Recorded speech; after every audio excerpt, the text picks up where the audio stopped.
Մոտ 5 ժամ է անցել հայ իրավապահների գործողություններից, այսպես կոչված, ինչ տեղեկություններ են ձեզ հայտնի այս պահին, ինչ գործի շրջանակում են դիմակայված եւ ավտոմատներով զինված այս ուժայինները ներխուժել Գագիկ Ծառուկյանի բնակարան։ Բառ այս պահը մենք որևէ տեղեկատվության չենք տիրապետում ցավոք սրտի, որովհետև տեսնում եք, թե ինչ գաղտնիության եւ ինչ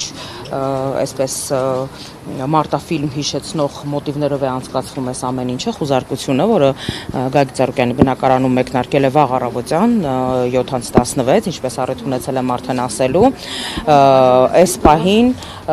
խուզարկությունները, լայնածավալ խուզարկությունները շարունակվում են նաև մուլտիգրուպ կոնցեռնի կազմում գտնվող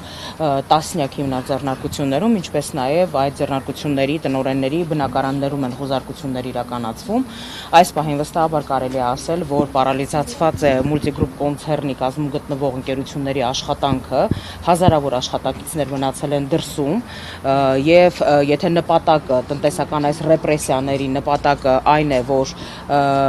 այս կերպ, նման կերպ աշխատակիցները մնան դրսում, չլինի աշխատանք, մարդիկ կորցնեն իրենց աշխատատեղերը, ուրեմն շնորհավորում եմ իշխանություններին, նրանք կոնկրետ իրենց առջև դրված այսօրվա այդ նպատակը իրականություն են դարձրել, որովհետև բացարձականորոշություն է, թե օրինակի համար այս կամ այն ձեռնարկությունում խուզարկությունը երբ կավարտվի կամ կավարտվի, թե չի ավարտվի այսօր, մի խոսքով բացարձականորոշություն է, որովհետև քննչական կոմիտեն եւս հարկ չի համարում պատշաճ բարձրաբանությամբ հանդես գալ, թե ինչ գործի շրջանակներում է իրականացվում այս լայնածավալ խուզարկությունների շարքը պարոն Ծառուկյանի բնակարանում եւ մուլտիգրուպ կոնցեռնի ձեռնարկություններում մենք հետևում ենք ընթացքին, իրադարձություններին, ինչպես տեսակ քիչ առաջ նաեւ փաստաբաններից Երեմ Սարգսյանին թույլ չտվեցին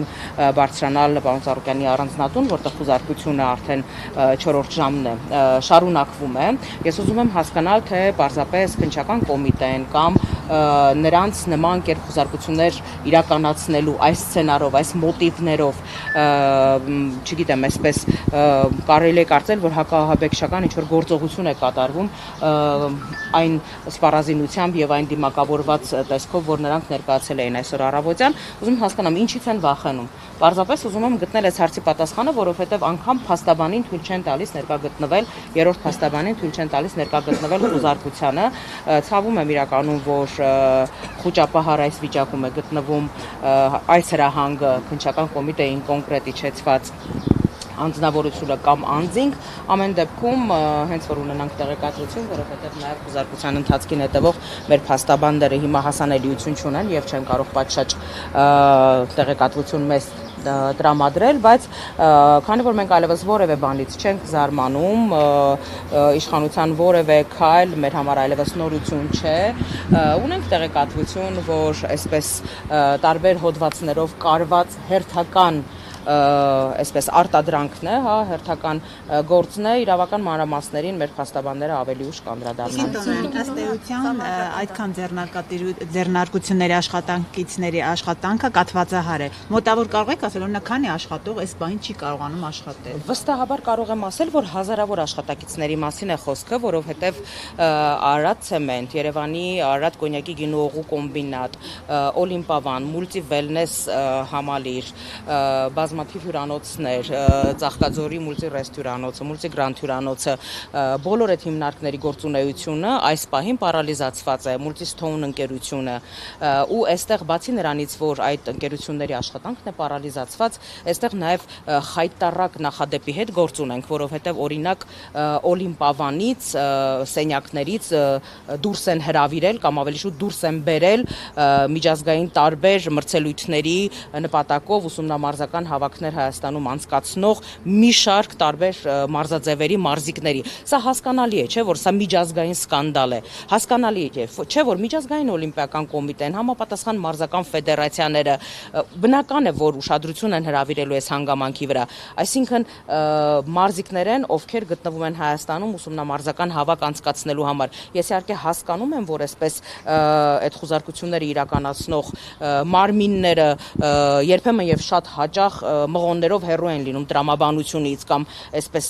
տարրական քթիծակ ունենալու ունակությունից, բայց կարծում եմ, որ երկրի միջազգային վարկի ու հեղինակության հետ նման խայտառակ ձևով խաղալը այլևս իշխանությունների համար դարձել է օրակարգային։ Սա ճնշում է Գագիկ Ծառուկյանի նկատմամբ նաև ընկերություններում խոզարկություններ անցկացնելու։ Վստահաբար սա այսպես քաղաքական, տնտեսական տերորի հերթական դրսևորումներից մեկն է, որովհետև տարատեսակ այսպես անոնսներ անելուց հետո, օրեր շարունակ տարատեսակ անոնսներ անելուց հետո, այսօր արդեն լծվել են աշխատանքի, կրկնում եմ, մեր համար օրինաչափ է սա, սպասելի էր այս ամեն ինչը, եւ մնացածի մասին արդեն հաջորդիվ կխոսենք, երբ որ կունենանք տեղեկատվություն, թե կոնկրետ որ հոդվածներով եւ որ այսպես մտածածին ու հորինված գործերով են հարուցվել այս վարույթները։ Տեղեկությունների փողերի լվացման մասին է խոսքը։ Մենք եւս մամուլից ենք տեղեկացել, բնականաբար որևէ կերպ սա չեմ մեկնաբանելու, որովհետեւ Գագիկ Ծառուկյանը ձեռնարկատիրական գործունեությամբ չի զբաղվում, արդեն մի քանի տասնամյակ է Գագիկ Ծառուկյանին պատկանող ընկերությունները, այսինքն այն ընկերությունները, որտեղ Գագիկ Ծառուկյանը ունի բաժնեմասեր, շուրջ 2 տասնամյակ հանձնված են հավատարմագրային կառավարման, եւ եթե հաշվի առնենք, որ նախորդ անգամ, երբ որ պարոն Ծառուկյանի ելքը արգելվել էր օդանավակայանում, կոնկրետ այդ վարույթի շրջանակներում այնքան մտածածին մեղադրանք էր, կարծում եմ, որ նմանատիպ ինչ-որ մի բան է լինելու, ընդամենը նպատակը Գագիկ Ծառուկյանի նկատմամբ ճնշումներ գործադրելն է, որտեղ ցավոք սրտի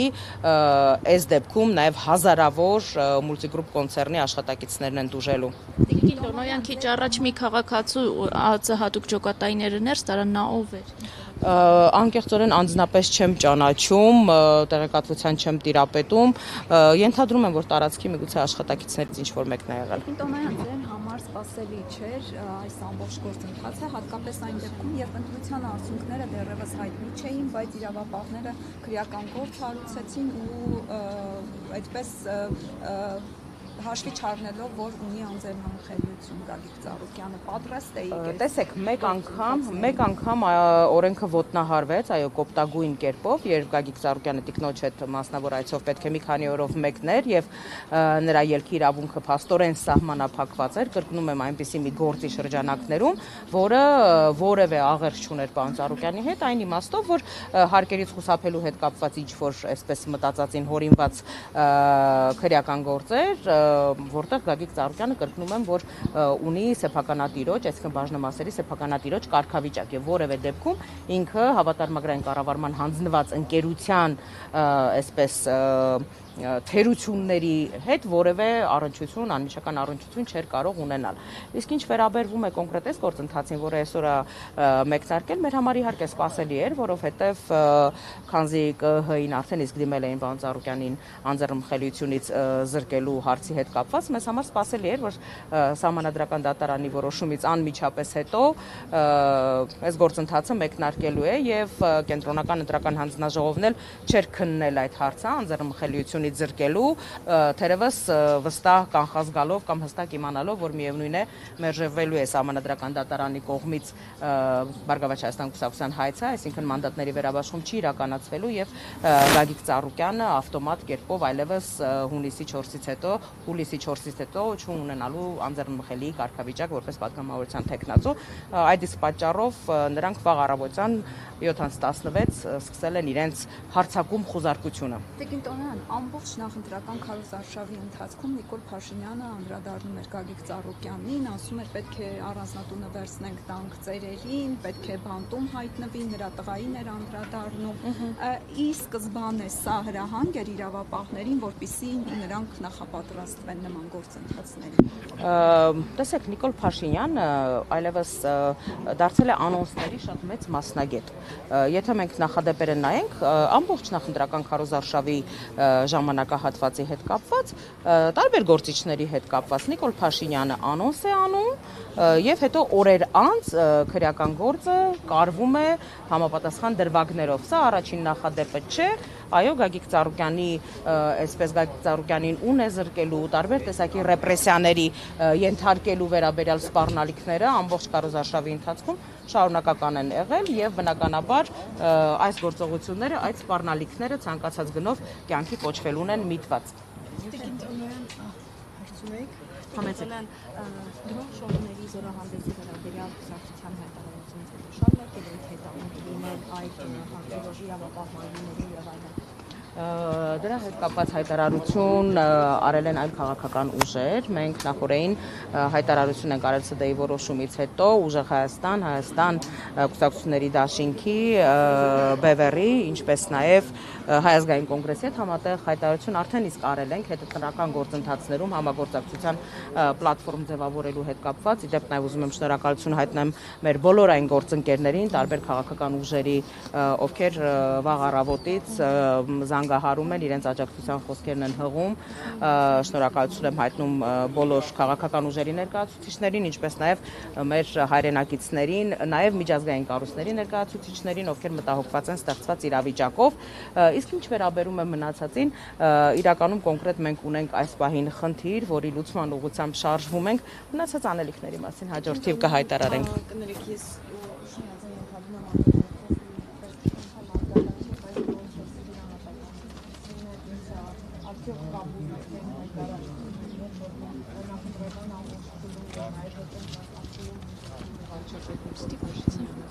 Բնականաբար արդեն իսկ ասել եմ, որ կոնկրետ տնտեսական ու քաղաքական այս ռեպրեսիաները, որոնք այս պահին եւ այսօր կյանքի են կոչվում Գագիկ Ծառուկյանի նկատմամբ, սրանք ընդհանրապես նախընտրական քարոզարշավի ընթացքում Նիկոլ Փաշինյանի իրականացրած անոնսի կենսագործումն է, որովհետեւ տարբեր այսպես նախադեպեր ունեցել են եւ ականատես են եղել, որ Նիկոլ Փաշինյանը այսպես քաղաքական հաշվեհարդարների վերաբերյալ անոնսներ է անում, այնուհետև այս կամ այն պատկան մարմինը եւ կառույցը կենսագործում է Նիկոլ Փաշինյանի ցանկություն հանձնարարականները։ Տիկին Տոնոյան, տարբեր ընկերություններում դուք եք հայտնել, որ խուզարկություններ են, այս բային կան տեղեկություններ, ինչ որ տեղերում ավարտվել են խուզարկությունները, ինչ են արել, ինչ են տարել։ Տեղեկատվությունը այսպես թարմացվում է, մի քանի տնօրենների բնակարաններում գիտեմ, որ խուզարկությունները ավարտվել են, բայց հիմնականում օրինակ Multi Wellness մարզարողջարանային համալիրի տնօրենի բնակարանում ավարտվել է խուզարկությունը, տնօրենը այս պահին Multi Wellness-ում է արդեն գտնվում, որ իր բնակարանի խուզարկությունից հետո արդեն մասնակցում է իր այսպես այն հիմնարկի խուզարկությանը մի խոսքով այսպես տեղեկատվությունը անդադ թարմացվում է, գիտեմ, որ Արարատ ցեմենտում գործընթաց է իրականացվում այս պահին, Մուլտիտաբակ ընկերությունում է իրականացվում գործընթաց, երբ որ նոր մանրամասների տիրապետեմ, անպայմանորեն ձեզ կտեղեկացնեմ։ Այո, այս պահին հազարավոր Multigroup կոնցեռնի ձեր գործընկերներին տեղեկացրեցի, հազարավոր աշխատակիցներ Multigroup կոնցեռնի այս պահին փաստորեն զրկված են աշխատանքի հնարավորությունից, պարալիզացված է լայն առումով Multigroup կոնցեռնի աշխատանքը եւ հազարավոր աշխատակիցներ այսպես անորոշության մեջ են, քանզի անգամ իրենց աշխատավայր մուտք գործելու հնարավորություն չեն ունեցել։ Տիկին Տոնոյան, իսկ հայտնել են պարոն Ծառուկյանին ինչ քրեական գործ է, ինչ հոդվածներով, ինչ տեղեկություն ունենք, որովհետեւ 7-16 երբ մուտք են գործել քննչական կոմիտեի ներկայացուցիչները ԱԱԾ-ի ուղեկցությամբ, այդ պահից սկսած մենք կապի հնարավորություն չենք ունեցել թե պարոն Ծառուկյանի, թե նրա կնոջ հետ եւ հնարավորություն չունենք ճշտելու փաստաբանների հետ եւս կապի հնարավորությունից զրկված ենք, որտեղ նրանք խուզարկությանն են մասնակցում, մենք չգիտենք ինչ քրեական գործ կամ գործեր են կարվել։ Նրա բերման ենթարկելու հետ կապված ինչ որ տեղեկություններ կար մամուլում։ Մենք պաշտոնական որևէ տեղեկատվության չենք տիրապետում, որտեղ անգամ այս պահին չգիտենք թե ինչ քրեական գործեր են հարուցված պարոն Ծառուկյանի հետ կապված։ Եվ Տիկին Տոնոյան, սահմանադրական դատանի որոշումից հետո Բարգավաճ Հայաստանի գործողությունը որն է լինելու, բացի այն հայտարարությունը, որ եղավ, իրավական որևէ ճանապարհ կա, որ դուք շարունակում եք։ Շաբաթօրն է որոշումը եղել, որ բնականաբար մեր համար կանխատեսելի էր։ Ես առիթ ունեցել եմ ասելու, որ եթե Կարմիր նվազագույն հույսի նշույլ, որ արդարադատությունը հնարավորություն կար ապացուցելու, որ վերջնականապես չի մահացել Հայաստանի Հանրապետությունում, ցավոք սրտի հերթական անգամ ապացուցվեց, որ այսպես տապանակար դրվեց Հայաստանում արդարադատության եւ արդարության համակարգի վրա։ Մենք դեռևս առիթ չենք ունեցել քաղաքական թիմով քննարկելու հետագա անելիքները, ունենք հստակ համագործակցության դաշտ գործընկեր քաղաքական կուսակցությունների հետ,